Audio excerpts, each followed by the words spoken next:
Assalamu alaikum dear students. I hope you are fine. तो students, इस lecture series में हम इंटरमीडिएट फिजिक्स पार्ट 2 के गुज़श्ता बोर्ड में आने वाले एमसीक्यूज को डिटेल से डिस्कस करेंगे। आज हम लाहौर बोर्ड 2022 के ग्रुप 1 में आने वाले तमाम रुजू सवालात को डिस्कस करेंगे। तो चलिए आए हम आज का अपना लेक्चर स्टार्ट करते हैं। तो हमारा पहला एमसीक्यू जो है, जो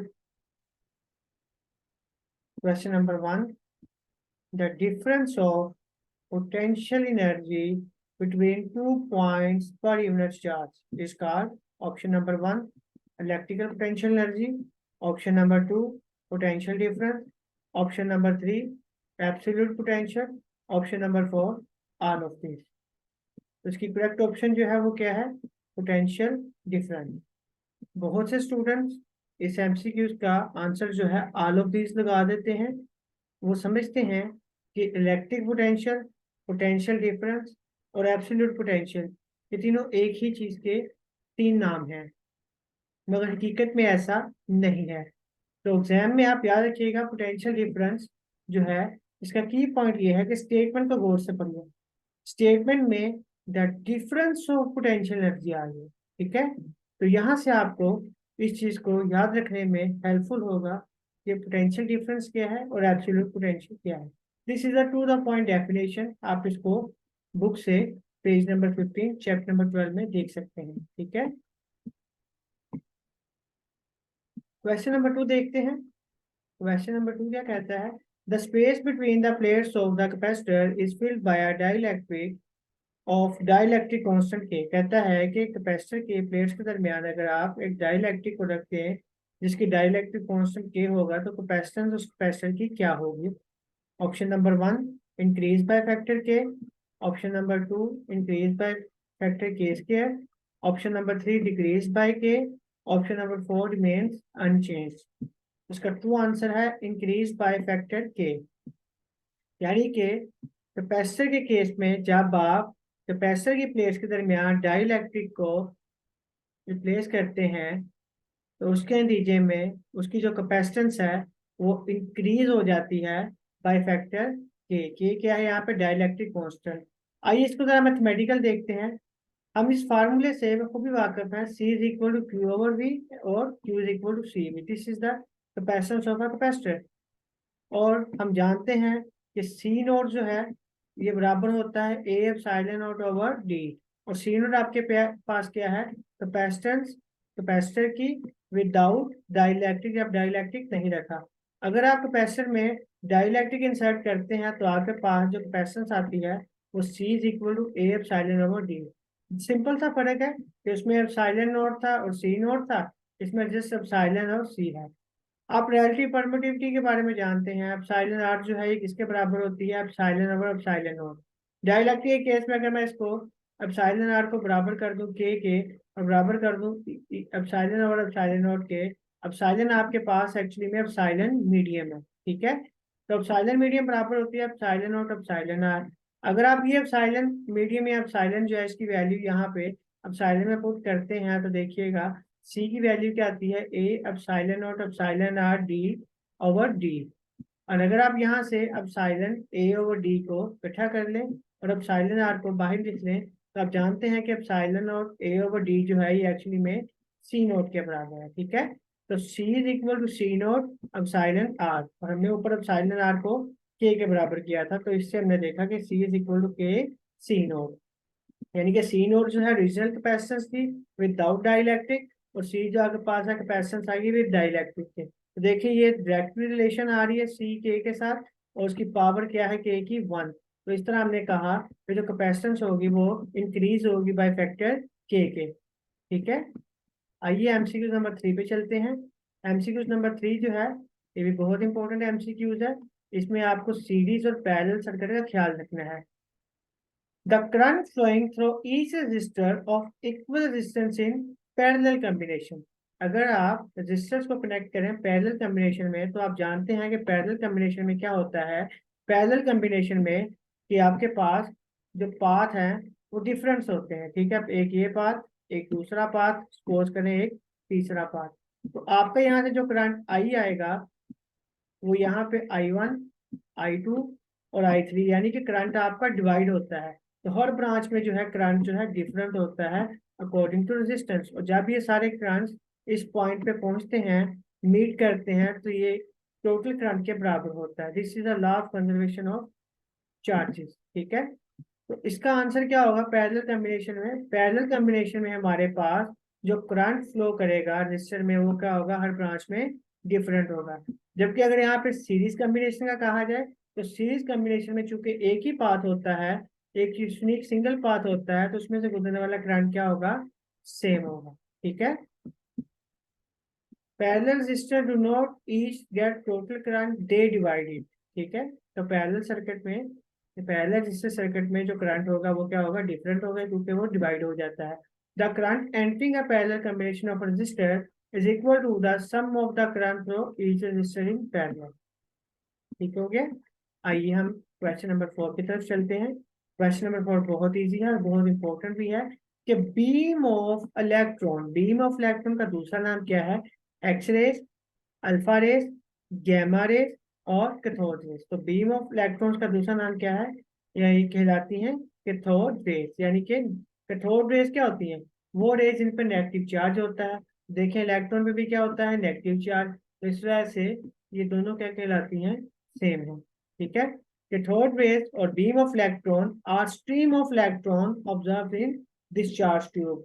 तो आप डिस्चार्ज ट्यूब एक्सपेरिमेंट में भी इनको कर सकते हैं। ठीक है, question number 5 most important MCQ और मोस्टली अपीयर होता है आपके एमडी कैट, ई कैट और बहुत से कॉम्पिटेटिव एग्जाम्स में, और बोर्ड में भी अक्सर पूछा जाता है कि work done on a charge moving in the uniform magnetic field, कि जो यूनिफॉर्म मैग्नेटिक फील्ड में चार्ज मूव करता है तो उस पर वर्क डन क्या होगा?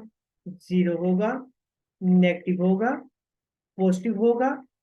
ये पॉजिटिव मैंने 2 दफा लिख दिया है, या नन ऑफ दिस। तो याद रखिएगा कि वर्क डन मैग्नेटिक फील्ड के केस में हमेशा क्या होगा, जीरो होगा। क्यों जीरो होगा, आइए इसके रीजन देखते हैं। जैसा कि हम जानते हैं, हमने मैकेनिक्स में पढ़ा था कि वर्क बराबर होता है dot product of force and displacement vector और F D cos theta in magnitude. हम जानते हैं कि मैग्नेटिक फोर्स जो है ये हमेशा परपेंडिकुलर एक्ट करती है, और जब ये परपेंडिकुलर एक्ट करती है तो थीटा क्या होगा, फोर्स डिस्प्लेसमेंट में 90 डिग्री।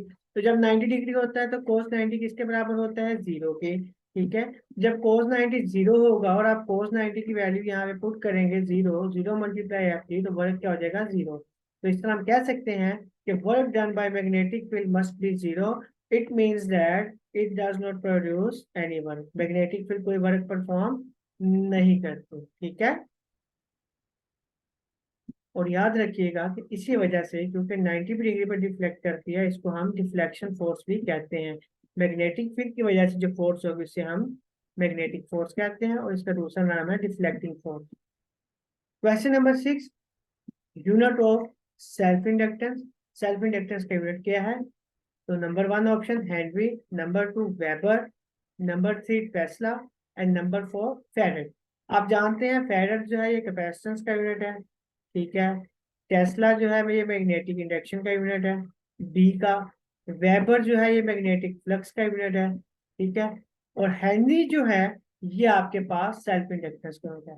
सेल्फ इंडक्टेंस क्या होती है, हेनरी क्या होती है, हेनरी की दूसरी फॉर्म क्या है, इसको हम देखते हैं। जरा एक चीज याद रखिएगा कि हमेशा जब भी आप हेनरी लिखेंगे, जब भी किसी साइंटिस्ट का पूरा नेम लिखेंगे, तो पहला वर्ड जो है वो स्मॉल आता है। ठीक है, तो देखिएगा the quality of a current carrying coil that opposes the change in current passing through it is called self inductance. Self inductance की डेफिनेशन है, और फ्राडे लॉ से आप जानते हैं ई सब्स्टिट्यूट में L is equal to minus L delta E over delta T.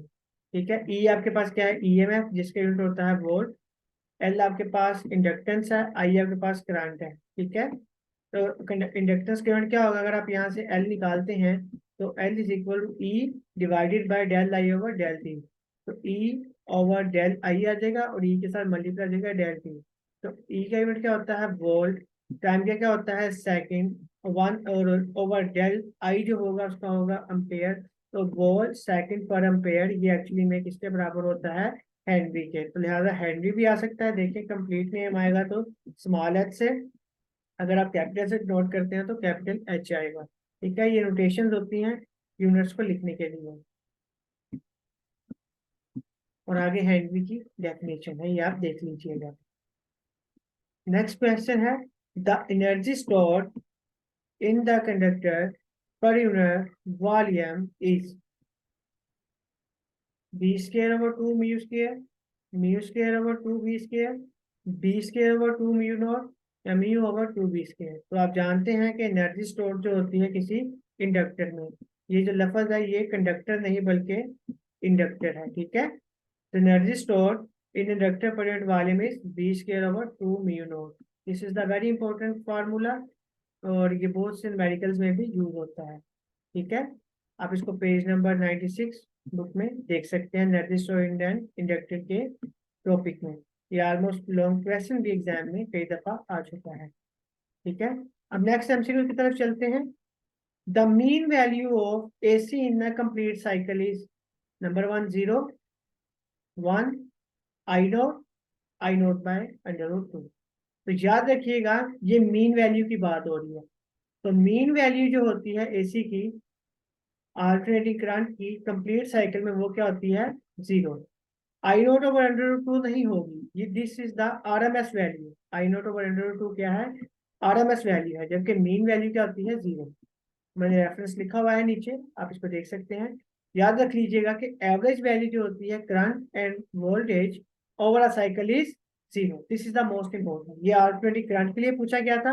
अगर voltage के लिए मीन वैल्यू पूछी जाए तो वो भी क्या होगी, 0। लेकिन आरएमएस वैल्यू अगर करंट की पूछी जाए तो वो होगी आई नोट ओवर अंडर रूट 2, और अगर वोल्टेज की पूछी जाएगी आरएमएस वैल्यू तो वो होगी V nought over under root 2। तो ये दो एमसीक्यू जो है 3 तरीकों से पूछा जा सकता है। एक तरीका ये है और 3 मैंने आपको बता दिए हैं।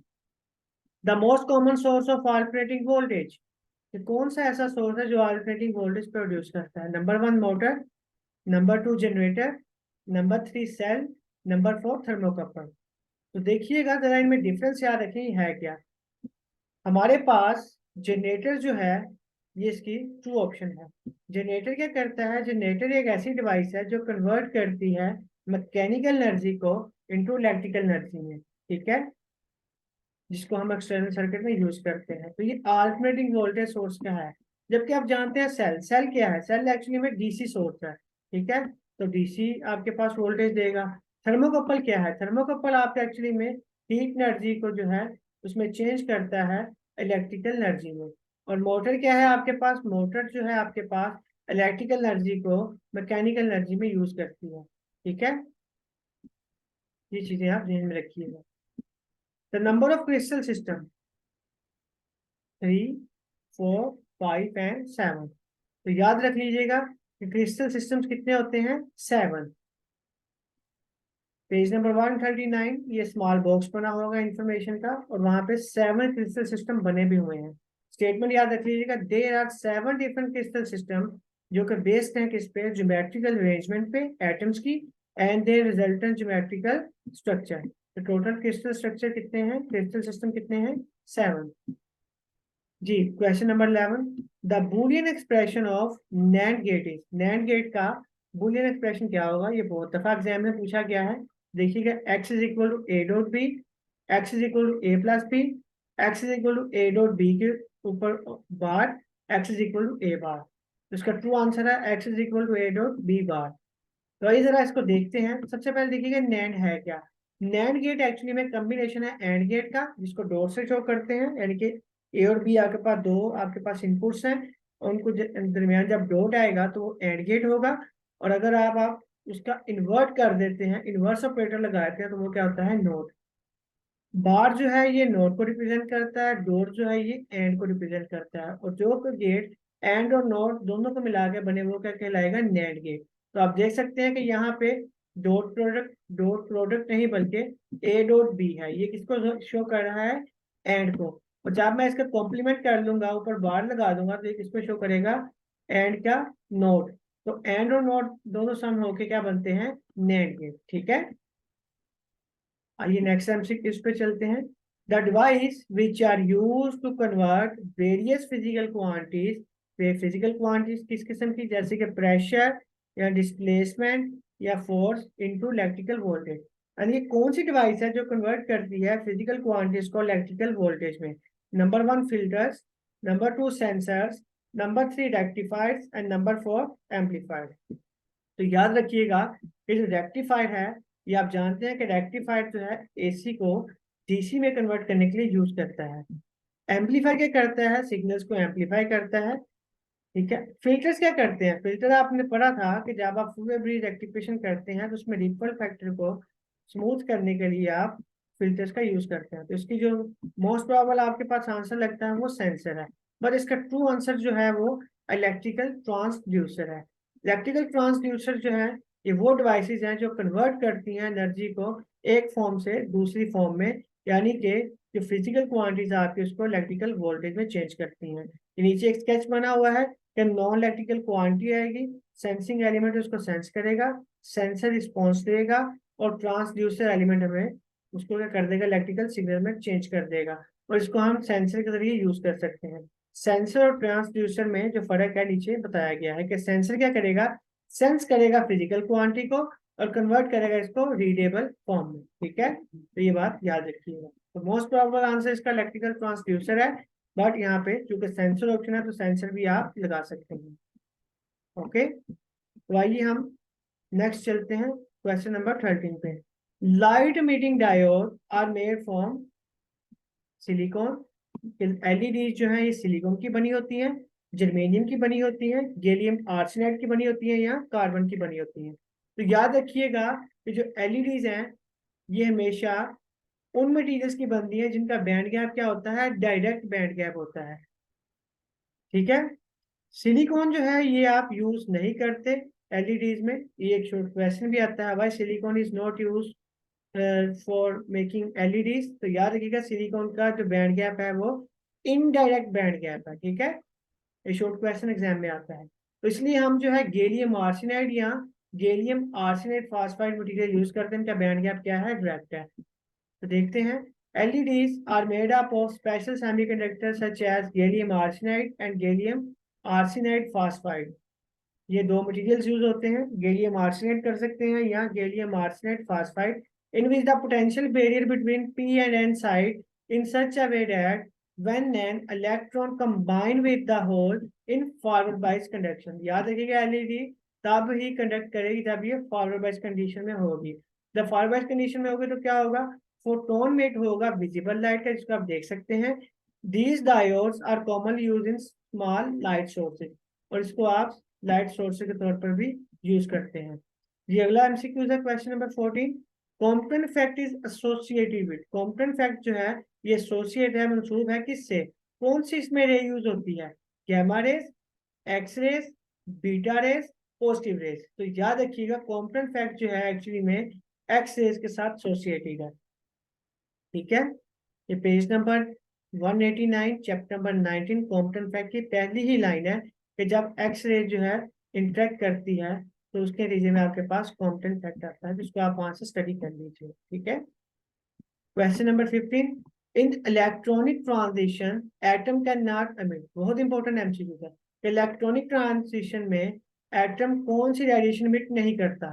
तो याद रखिएगा नंबर 1 ऑप्शन है infrared radiation, number 2 visible radiation, number 3 gamma radiation, number 4 ultraviolet radiation. तो इसका ट्रू आंसर है कि जो इलेक्ट्रॉनिक ट्रांजिशन है एटम की, एटम मिट नहीं करता कौन सी?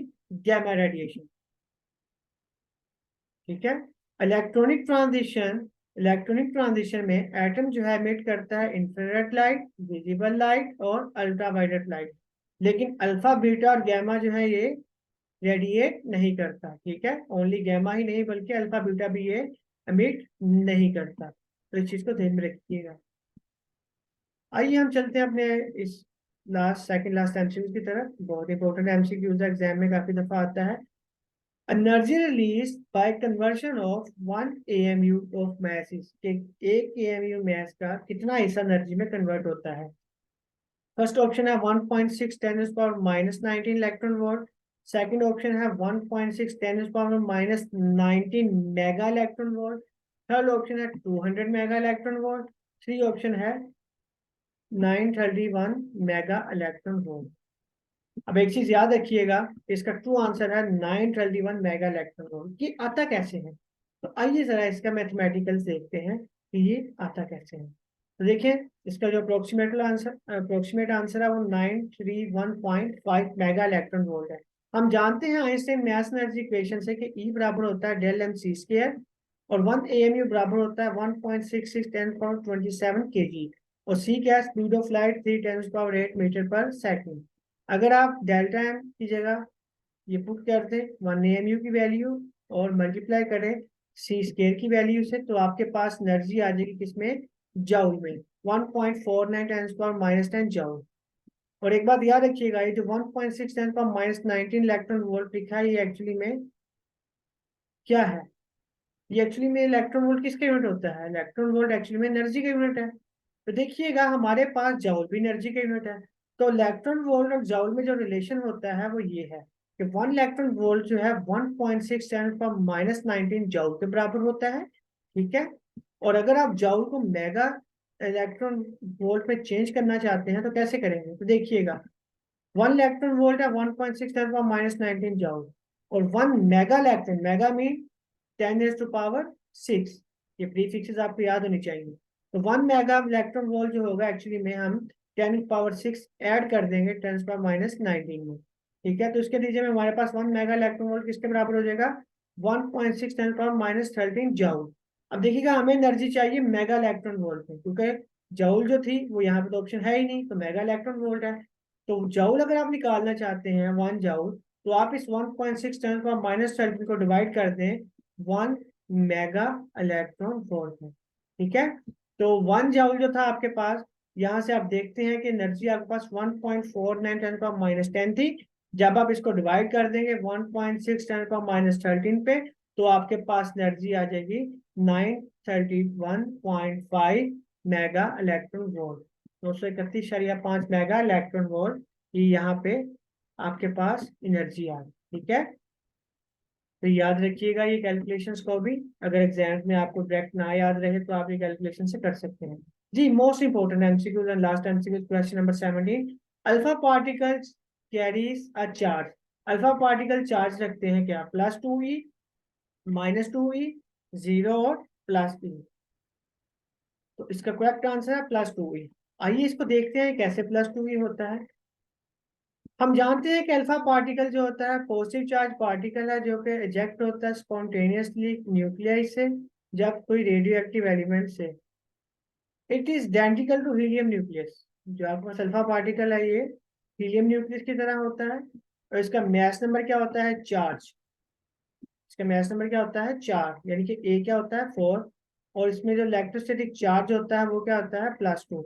अल्फा पार्टिकल आप जानते हैं कैसे शो करते हैं? 2He4, this is helium.